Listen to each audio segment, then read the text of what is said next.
শিং যদি মারা যায় তাহলে দেখবো সব যায়। শিংয়ে তো মেলা মনে তারিখ তো এক চাষি মনে করুন 20 লাখ 25 লাখ করে নেই। প্রিয় দর্শক, আজকে কথা বলতে চলেছি একজন অভিজ্ঞ মাছ চাষির সাথে, যিনি দীর্ঘদিন যাবৎ তেলাপিয়া, ট্যাংরা, গুলশা, পাবদা এবং শিং মাছ চাষ করতেছেন। ময়মনসিংহের প্রান্তিক একটি গ্রাম থেকে আজকে আমরা কথা বলতে চলেছি। আজকে তার কাছ থেকে জানবো যে তারা তেলাপিয়া, শিং, পাবদা, গুলশা এগুলো কীভাবে চাষ করতেছেন। বিশেষ করে আজকে আমরা এমন একজন চাষির সাথে কথা বলবো যারা আমাদের মধুপুর অ্যাগ্রো থেকে আমাদের MF ব্র্যান্ডের tiger super monosex tilapia Muktagacha শাখা থেকে সংগ্রহ করেছিলেন। আমরা তার কাছ থেকে জানার চেষ্টা করব তিনি তেলাপিয়া মাছ চাষে কীভাবে করলেন, তেলাপিয়ার সাথে তিনি কতগুলো ট্যাংরা দিয়েছিলেন, কতগুলো বাংলা মাছ দিয়েছিলেন এবং তার দিন শেষে কেমন লস হয়েছিল কিনা, তেলাপিয়া মাছ চাষে কোনো ধরনের রোগের সম্মুখীন হতে হয়েছে কিনা। বিস্তারিত অনুষ্ঠান জুড়ে আপনাদের সাথে আছে আমি সাইফুল ইসলাম, আমাদের সাথে রয়েছেন আমাদের টিমের সকল সদস্যরা। সরাসরি আমরা চলে যাব চাষির কাছে। আসসালামু আলাইকুম। ওয়ালাইকুম আসসালাম। কেমন আছেন ভাই? আলহামদুলিল্লাহ ভালো আছে। বলো ভাই, আপনার নাম কি এবং এই জায়গাটার নাম কি? আমার নাম হইলো খুরশেদ আলম। খুরশেদ আলম, এই জায়গাটা কোন জায়গা? এই জায়গা হইলো শিকরামপুর পূর্বপাড়া। শিগ্রামপুর পূর্বপাড়া। আমরা জানলাম আপনি মাছ চাষ করেন। আপনার কয়টা পুকুর আছে? আছে 6-7 আছে। 6-7টা আছে। আপনার এই যে জমি, আপনি যেগুলোতে মাছ চাষ করেন, এখানে কত কাঠা জমি আপনার? কত কাড়া বলতে এই নু আছে 32 কাড়া।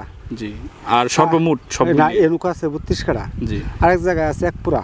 জি। আরেক জায়গায় আছে 8 কাড়া। 8 কাঠা। হ্যাঁ, জায়গায় জায়গায় পুকুর তো এর লিগে। আচ্ছা, এই যে আপনার বড় বড় যে পুকুরগুলো, এগুলোতে আপনি তো বিভিন্ন ধরনের মাছ চাষ করেন, শিং চাষ করেন, তেলাপিয়া করেন, পাবদা, গুলশা সবই করেন। আচ্ছা, আপনি তো তেলাপিয়া মাছ চাষ করেছেন। মোটামুটি তেলাপিয়া মাছ চাষের আমরা যদি বলি, এই যে একটা পুকুর আমরা যেটা দেখতে পাচ্ছি, ওই দিন আপনি মাছ ধরলেন, ট্যাংরা, গুলশা এবং শিংস সব ধরনের মাছ। আপনার পুকুরটা কিভাবে প্রস্তুত করেন? প্রস্তুত সিস্টেমে কি মানে প্রথম হিচ্ছে একটু শুকাই চুন দিয়া পুরো আবার পানি দিয়ে আবার গ্যাসে ডুস করি, জলের দিই, পরে দিয়া পরে পানি নামাইয়া পরে 2-3 পরে মাছ ছাড়েন। যারা পুরাতন পুকুর যাদের রয়েছে, মানে 4-5 বছর যাবত পানি শুকায় না, তারা কিভাবে পুকুর শুকিয়ে মাছ চাষ করে? আগরিগুলো লাগবো, কাদা থাকলে কাদা ফেলাই দিয়ে লাগবো, এক কূপ করে কোদাল দিয়া কিবা লেদার দিয়া মেশিন দিয়া কাদা ফেলাই দিয়া পরে আবার পরে যে আমি যে করবো প্রস্তুত করতে হবে। আচ্ছা, পুকুরে পানি ঢোকালেন, আপনি কতদিন পরে পানি ঢোকাবেন পুকুর প্রস্তুতের? মোটামুটি ওই চুন দেওয়া পরে 3 দিন পরে পানি ঢুকাই দিব। 3 দিন পরে। প্রতি শতকে কত কেজি করে চুন দেবেন? কত গ্রাম? 200 গ্রাম। 200 গ্রাম করে প্রতি শতকে। অনেকে তো 500 গ্রাম দেয়। না 200 গ্রাম দিলে যত। শুকনো পুকুর থাকলে ওই 200 গ্রাম আর সব 400 গ্রাম। আর চুনটা গরম চুন আমালে সবচেয়ে ভালো, সব থেকে ভালো। অনেকেই তো দেখা যায় যে রাতে চুন ভিজাই রেখা সকালবেলা চুন প্রয়োগ করে, এটা কি ঠিক? না ওটা এই জায়গা অ্যাকশন চলে যায়। সেক্ষেত্রে কিভাবে সঠিক আপনার মতে চুন প্রয়োগ করা? আমার মতে গরম চুন দেওয়া কাদার মধ্যে সঠিক, কিরা মরে যায়। আচ্ছা, আপনার পুকুরে 3 দিন পর পানি দিলেন, পানিতে প্রাকৃতিক খাবার তৈরি করার জন্য আপনি কি ধরনের প্রোবায়োটিক বা কি ব্যবহার করেন? প্রাকৃতিক খাবারের জন্য যদি কেউ প্রাকৃতিক খাবার তৈরি করবার চায়, পুকুর পানি কোনো খাবার নাই, তাইলে পুকুর মই দিব, পানি নামাইয়া মই দিয়া লালি কিংবা ময়দা মার। কত শতকে কত করে বা 1 বিঘাতে কতটুকু দেবে? 1 বিঘা আমাদের 10 কেজি লালি। হ্যাঁ, চিটা করে যেটা। হ্যাঁ। আর খোল দিবে কতটুকু? খোল লাগে না, ওইটা দিলে খোল লাগে না, ময়দা দিলেই হয়। ময়দা কতটুকু দিবে? ময়দা 7-8 কেজি। 7-8 কেজি। অর্থাৎ 1 বিঘাতে আপনার চিটা করে দিবে 10 কেজি এবং ময়দা দেবে 7-8 কেজি। এগুলো দিয়ে মোটামুটি ভাবে হাল চাষ দিয়ে পানি ঢুকিয়ে দেবে, তারপর প্রাকৃতিক খাবার তৈরি হয়ে যাবে। প্রাকৃতিক খাবার তো মই দিব। আচ্ছা, এই যে প্রাকৃতিক খাবারটা তৈরি হলো, তৈরি হওয়ার পর পানি তো সবুজ হয়ে যাবে 4-5 দিন পর, তখন আপনার পোনা ছাড়ার জন্য উপযুক্ত পরিবেশ কিনে জন্য কি পানির পিএইচ মাপতে হবে? হ্যাঁ, পিএইচ মাপতে হবে। পানির পিএইচটা কেন মাপতে হয়? পিএইচটা ওই যে চুন যে দেওয়া হয়েছে না, জি, চুন দেওয়ার পর যে সংগঠন হইলো, ওই পিএইচটা হয়তো বেড়ে যেতে পারে। সেক্ষেত্রে যদি পরিমাপ না করে মাছ ছেড়ে দিয়ে মাছ মারাও যেতে পারে। হ্যাঁ, ওরা রিস্ক আছে, ওরা মারাও যেতে পারে। এজন্য মানে পিএইচটা অতি জরুরি বিষয়। আচ্ছা, 1 বিঘা পুকুরে কতগুলো তেলাপিয়া ছাড়া যায়? 1 বিঘার মধ্যে আসলে হিসাব তো হইলো, আমগর তো বাড়া জমিন, আঙ্গর একটু বাড়াই দূর লাগে। যেমন তেলাপি দিলাম কাড়াতে 1000। 1 কাঠা সমান কত শত? 6.5 শত। 1000 তেলাপি। 1000 তেলাপি, তার মধ্যে আবার বাংলা আছে। বাংলা ডোহাইল লাগবো। বাংলা কতগুলো করে দেন? বাংলা ধরুন ব্যাপারটা মিললা 2000 বাংলা দিব। 2000 বাংলা। এটা মানে হলো 1 বিঘাতে এটা হলো জমি হইলো আমরা গিয়া 52% সম্ভব 52%। হ্যাঁ 52% অর্থাৎ 52% আপনি তেলাপিয়া কতগুলো দিবেন? 8000 8000 তেলাপিয়া। আর বাংলা দিবেন কত? 2000। 2000 তারপর ট্যাংরা দিবেন কতগুলো? ট্যাংরা ধরুন 1 লাখ দিমু, 1 লাখ দিলে মনে করুন 220-30 থাকতো না। অর্থাৎ এবছরও তো আপনি করেছিলেন হ্যাঁ। 90,000 দিয়েছিলেন, কতগুলো পেয়েছিলেন? ওই যে 60,000 পাইছি। 60,000 পাইছেন। অর্থাৎ 30% বাদ দিছেন বাদ আপনি। দিছি, হ্যাঁ। শিং কতগুলো দিয়েছিলেন? সিং দিছি না, আসলে ওই গাড়ো রেনু ফেলাইছিলাম, রেনু ফেলাইনি পর খাওয়ার পর যা আছে ওইগুলো রয়ে গেছে। ওগুলি লইছে মরছে 2-3 বার। গুলশা কি ছিল? না গুলশা আছে না। এই যে আপনি তেলাপিয়ার পাশাপাশি বাংলা এবং অন্যান্য মাছের চাষ করছিলেন, মাগুর দিছিলাম। মাগুরও দিছিলেন। মাগুর কত পিস দিছিলেন ব্যানের সাথে? 3000 মাগুর দিছিলাম। 3000 মাগুর। মাগুরে পাহাড় ক্ষতি করে হালাই তো। পার খেয়ে ফেলে। হ্যাঁ পাহাড় খেয়ে ফেলে। তাহলে মাগুর দিতে না বলবেন। হ্যাঁ মাগুরে দেওয়া আছে আর না দেওয়াটা পাই, আমি আর যেটা মাগুর বেচছি এইটা পারবান্ধা হইতো না। পারবান্ধা হবে না, কামলা যে এই যে আপনার 60,000 ট্যাংরা, 60,000 ট্যাংরা কত মন বিক্রি করতে পারছেন? আসলে তো মাছ ছোট আছে, 200 কেজি সময় কমা হয়েছে। কত মাস লালন পালন করছেন? ট্যাংরা পালন করছি 6 মাস। রেণু সহ? না 3000 কেজি পোনা কিনছি। 3000 কেজির পোনা। আপনার 6 মাসে 200 কেজি আসছে। হ্যাঁ 200 কেজি আপনার 90,000 ছাড়ছিলেন, 60,000 বিক্রি করছেন। 60,000 বিক্রি করছি। সেক্ষেত্রে আপনার 7.5 মন বা 8 মন হ্যাঁ এই মোটামুটি আপনি ট্যাংরা কি 1 লক্ষ টাকার বিক্রি করতে পারছেন? একটু কম আছে আর কি, দামে একটু কম হয়েছে না। কেমন 97-98,000 এরকম? 2-1000 ওটা বিষয় না। আপনার ট্যাংরাটা কিভাবে আপনি ফ্রি পেলেন?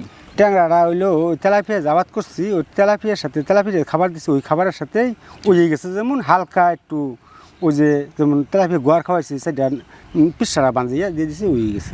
ওইগুলাই খেয়েছে? ওগুলো খেয়ে গেছে। আচ্ছা, তারপর বাংলা কেমন বিক্রি করছিলেন? 2000 বাংলা? বাংলা আমার তো পড়া 1,02,000 টাকা বিক্রি হয়েছে। 1,02,000 টাকা? 2 লাখ টাকা বিক্রি হয়েছে। 2 লাখ, আর এইদিকে 1 লাখ বিক্রি করছেন। 3 লাখ। 3 লাখ। তারপর আপনি তেলাপিয়া যে করছিলেন, তেলাপিয়াতে কি চালান উঠছিল আপনার? হ্যাঁ তেলাপিয়া চালানো। তেলাপিয়াতে চালান উঠছে। অর্থাৎ তেলাপিয়া যে 8,000 দিয়েছিলেন ওই টাকা দিয়ে বাংলা এবং ট্যাংরা হয়ে গেছে। সাথে তো আপনি শিং মাগুর 24,000 বিক্রি করছেন। না 27,000 28,000 টাকার মতো বিক্রি করছে। 28,000 টাকা খাবার লিগে রাখছি 10-12 কেজি। ওটা তো হইল লাগবে। জি জি।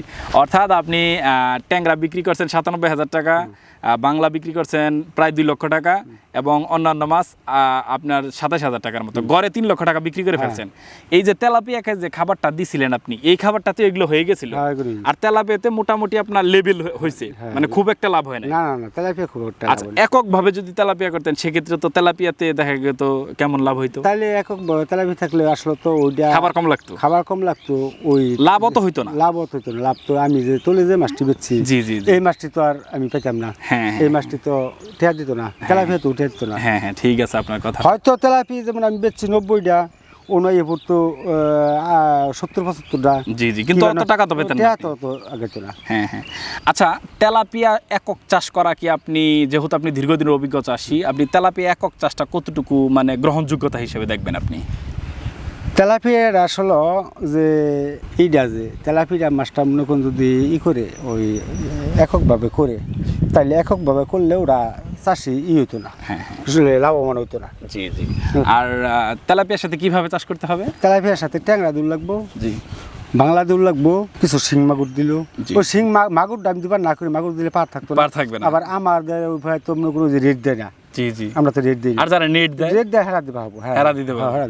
আচ্ছা, অর্থাৎ আপনি বলতেছেন যদি কেউ 8,000 তেলাপিয়া দেয়, সাথে ট্যাংরা দিল 50-60,000 বা 1 লক্ষ, সাথে কিছু শিং দিয়ে দিল অল্প 4-5,000, বাংলা দিয়ে দিল, অর্থাৎ তার তেলাপিয়ার খরচে বাকি মাছগুলা থেকে লাভ হয়ে গেল। আচ্ছা, এই যে তেলাপিয়ার পুকুরটা প্রস্তুত করলেন, উপর দিয়ে দেখলাম নেট দেন, এই নেটটা কেন দেন আপনারা? এইটা এই যে এই রেটটাই। জি, কেন দেন? এইটা আসলে এক জাতে পানি না খাওয়া আছে। জি জি, ওই কালা পানকুড়ি, কালা বকটা ওইটা যে ইয়ার নামিয়া ডুব দিয়ে মাছ খায়। জি, এইটা এনদে খাদা মু একখান দিয়ে খাদা মার খান দিয়ে জানাবে। জি, অনেক সময় তো দেখা যায় অনেক পুকুরে ভাইরাস আছে। হ্যাঁ, ওইটা ওই মানে এই পুকুর নামলে এই পুকুর মাছ মরতাছে, এনতে যে তো এইরকম নামবো, ওই পুকুরে মাছও মারা যাবে, ওই পুকুরে মাছ রোগ দেবো। আচ্ছা, অর্থাৎ দেখা যায় একটা পানকুড়ি যদি দৈনিক 10টা মাছও খায়, 10টা পানকুড়ি 100 পিস, বছর শেষে দেখা যাবে অনেক মাছ খেয়ে ফেলবে। অনেক মাছ খেয়ে যাচ্ছে। ওর থেকে জালের দাম কম লাগে। হ্যাঁ, ওর থেকে জালের অনেক শাস্তি আছে। আচ্ছা, চুরিও করতে পারে না মানুষ। ওনকা আইয়া খেয়ে দিলে ওরা ওই করে লাগবো, চিন্তা ভাবনা করে লাগবো। আচ্ছা, আজকে দেখলাম আপনি শিং মাছে পটাশ ব্যবহার করলেন সম্ভবত। শিং মাছ চাষের ক্ষেত্রে আপনি শিং এবং তেলাপিয়া কোনটা ঝুঁকিপূর্ণ আপনি মনে করেন? সিংহে ঝুঁকিপূর্ণ, লাভও বেশি। হ্যাঁ, লাভও বেশি। আচ্ছা খুরশেদ ভাই, আপনি তো দীর্ঘদিনের অভিজ্ঞ একজন মাছ চাষী, আপনার মতে শিং চাষ এবং তেলাপিয়া চাষ কোনটা প্রবাসী ভাইদের জন্য ভালো হবে বলে আপনি মনে করেন? তবে আসলে নতুন চাষি যে আছে এদের জন্য শিং চাষি আমি সুবিধাজনক মনে করি না। কেন? এটা হইলো শিং যদি মারা যায় তাহলে দেখবো সব যায়। যেমন এই গরম যে 5 টন খাবার খাইছে, 5 টন খাবার খাইয়া মাছ মরে গেছে, শিং মরলে তো থাকে না কিছুই। অথচ 5 টন খাবার খেলেও তাই না। এই পুকুরও পানি খরচ আছে, পরিশ্রম আছে, ওষুধ আছে। যখন মাছটা মরা ধরবো তখন কিন্তু আমনে আছে না আছে আমরা বুঝতাই না। এনুকা 50,000 ওষুধ দিয়ে হালাবেন, মানে তৃপ্তি মিটাবেন। ওষুধ দিলেন কাম হইল না, অর্থে আমার হিসাবে মিক্স চাষ করাই সবচেয়ে বাঁচবো না। সেক্ষেত্রে আপনি বলতে চাচ্ছেন যে শিং মাছ বাদ রেখে তেলাপিয়া প্লাস মিশ্র করলে এটা মোটামুটি লাভবান হতে পারবে। আচ্ছা, আজ পর্যন্ত আপনার এই অঞ্চলে তেলাপিয়া চাষি মোটামুটি ভাবে লসের সম্মুখীন হয়েছে না? শিং চাষি কেউ লসের সম্মুখীন হয়েছে? শিংয়ে তো মেলা মনে তারিখত এক চাষি মনে করুন 20 লাখ 25 লাখ করে নাই লস হয়েছে, এদিকে আছে চাষি। সেই তুলনায় তেলাপিয়া চাষি কি লস হয়েছে? না, তেলাপিয়া চাষি লস হয়েছে না। তাহলে আপনার মতে, অর্থাৎ আপনার ভাষ্য মতে বোঝা যাচ্ছে যে তেলাপিয়া চাষটা মোটামুটি ভাবে লাভজনক। প্রিয় দর্শক, আমরা কিন্তু প্রান্তিক পর্যায়ে যারা মাছ চাষি রয়েছে তাদের কাছ থেকে জানানোর চেষ্টা করতেছিলাম। খুরশেদ ভাই তেমনই একজন অভিজ্ঞ মাছ চাষি, তার রয়েছে অনেক বড় কয়েকটা পুকুর। এই পুকুরগুলো থেকেই সাধারণত তিনি মাছ চাষ করে বিভিন্ন রকমের মাছ, তেলাপিয়া, শিং, পাবদা, ট্যাংরা, গুলশা সব ধরনের মাছ তিনি কিন্তু চাষাবাদ করতেছেন। আমরা দোয়া করি তিনি লাভবান হোক, তিনি একজন চাষি বাঁচলে একটি দেশ বাঁচবে।